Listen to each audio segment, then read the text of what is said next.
Voilà, aujourd'hui, nous sommes en compagnie de Thomas Negaroff pour Little Rock 1957, l'histoire de 9 lycéens noirs qui ont bouleversé l'Amérique aux éditions Talendier. Déjà, Thomas, je vous remercie parce que vraiment, je vous ai pris comme ça, vraiment très très rapidement. Parlez-nous un petit peu de cet événement qui a quand même été très important dans l'histoire des États-Unis. Hein. Ouais, on est en 57, en septembre, il y a 61 ans, quasiment jour pour jour, c'est la rentrée des classes.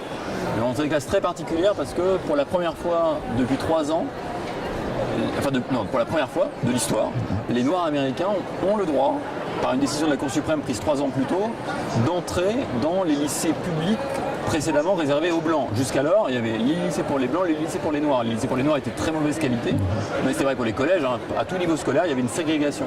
Et en 54, la Cour suprême dit non, il faut que tout le monde vive ensemble. Et donc, il a fallu 3 ans de courage pour qu'enfin des élèves s'inscrivent et osent y aller. Il n'y en a que 9, en fait 10 moins une qui va abandonner ce jour-là, qui vont tenter d'entrer au lycée. Et je dis tenter parce que la couverture du livre le montre, ils vont tomber dans une manifestation de racisme terrible. Ça va être extrêmement violent au point que le président américain Eisenhower devra envoyer l'armée pour faire respecter la loi contre les gens du sud des États-Unis, Little Rock étant dans le sud des États-Unis, qui refusaient par racisme pur l'entrée des élèves noirs. Donc c'est une grande histoire, j'ai enquêté sur le terrain. J'ai rencontré plusieurs des 9 aujourd'hui encore vivants pour qu'ils me racontent leur histoire. C'est toujours des choses très très émouvantes. Ne le prenez pas d'une façon, c'est pas horrible ce que je veux dire, mais est-ce que c'est un événement qui est plus connu que Rosa Parks ou Martin Luther King?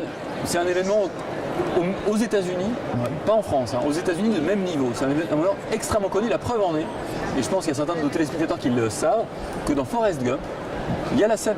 D'accord. Vous savez, Forrest Gump, c'est quand même, il se balade dans toute l'histoire américaine, dans des grands moments de l'histoire américaine. Et bien à un moment donné, il est avec Elizabeth, il ramasse ses livres. Faut que je le revoie. Ouais, donc comme quoi, c'est quand même un événement tellement important que dans la culture populaire américaine, c'est dans ce grand film. Et dans le musée d'histoire américaine qui a ouvert, africaine-américaine qui a ouvert à Washington, qui est un grand musée, il y a une immense salle sur cet événement. C'est un événement très important, effectivement, dans l'histoire africaine-américaine. Et vous parlez de Martin Luther King. Martin Luther King était présent lors de ces événements. Il était présent lorsque le premier de ces 9 a été diplômé du lycée. Ce jour-là, il voulait absolument être là parce qu'il savait que l'histoire américaine était en train de se faire. Donc c'est quand même une histoire pas anecdotique, hein. C'est une histoire importante dans l'histoire des droits civiques américains. Alors, 1957, vous avez rencontré certaines des personnes qui ont vécu ça. On est en 2018. L'histoire de l'Amérique, on le sait, c'est des tas de bouleversements, des choses comme ça. Il y a toujours des... Malheureusement, j'ai l'impression que ça n'a pas tellement évolué. Qu'est-ce qu'elles pensent de ce qui se passe maintenant, justement, aux États-Unis? En fait, Elisabeth en particulier, qui est sur la photo, ces gens qui sont... En plus, j'ai écrit le livre essentiellement et travaillé sur le livre essentiellement à l'été 2016. C'était avant l'élection de Donald Trump, mais il était déjà le candidat. Et donc il commençait à avoir cette espèce de coup, ce mouvement très fort de rejet d'Obama, en particulier aussi pour sa couleur de peau. Et donc pour ces gens-là de cette génération, c'était quand même très violent. D'ailleurs, beaucoup de ceux-là ont travaillé avec Clinton à la Maison-Blanche, Bill. Ont été présents, invités par Obama lors de son investiture. Donc c'est quand même des gens qui sont impliqués politiquement et qui étaient très très inquiets de voir l'évolution de l'Amérique. Je ne les ai pas revus depuis des événements graves comme à Charlottesville par exemple, mais non, c'est sûr que ça remue des choses en eux. C'est des choses qui pensaient avoir disparu ressurgissent régulièrement aux États-Unis. Le spectre du racisme est encore là.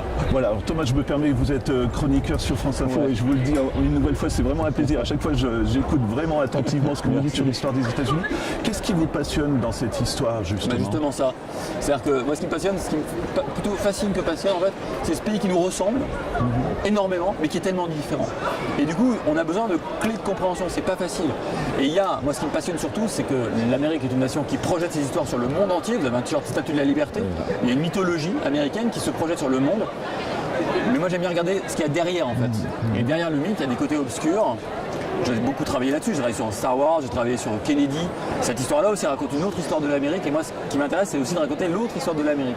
Ce qu'il y a derrière le mythe. Comment se construit le mythe et comment cette nation s'est inventée quasiment sa propre histoire pour exister alors qu'elle est tellement divisée. C'est assez fascinant, en fait. Et comment vous l'expliquez? Parce que c'est vrai que quelque part, il y a une hypocrisie. Vous le dites, il y a l'image comme quoi on existe vraiment, on est tous unis aux États-Unis, mais finalement, il y a quand même encore des divisions. Et quand vous parlez de Kennedy, on sait aussi que c'est pas très très clair ce qu'il a fait aussi. Hein. C'est passionnant finalement. Oui, c'est ça, bien sûr.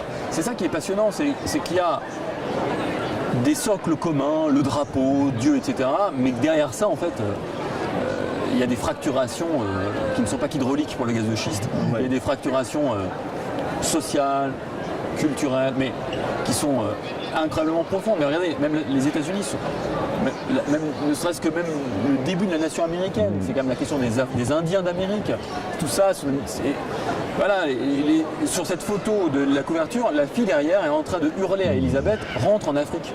D'accord. Mais alors qu'il est très probable que Elisabeth, la famille est arrivée aux États-Unis dans les cales des esclavagistes avant la famille de Hazel Bryan, qui est la jeune fille qui l'écrit derrière. Donc c'est une espèce de mythe comme ça d'une Amérique blanche, qui aurait été toujours blanche, alors qu'elle n'était pas. Bonjour monsieur. Et je sais que vous êtes très pris, donc ce sera ma dernière question, mais Trump, ce qui est assez affolant, c'est, enfin je le dis parce que voilà, c'est par rapport à tous les scandales qu'il a, ça passe. Je veux dire, il suffit qu'il fasse une phrase, on voit il est encore acclamé malgré tout, et on parle là aussi d'hypocrisie. Non mais il y a tout. toujours, aux États-Unis, il y a toujours eu une base électorale pour Trump. C'est pas Trump qui l'a inventée, elle existe là. C'est les blancs déclassés du sud des États-Unis, pas que, en particulier eux.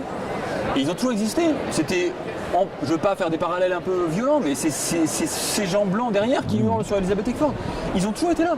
Seulement, il y a des moments de l'histoire, ils ont été très minoritaires, parce que tout d'un coup, il y avait beaucoup de gens qui allaient voter pour un autre candidat, genre Obama. Mais ils ont toujours été là.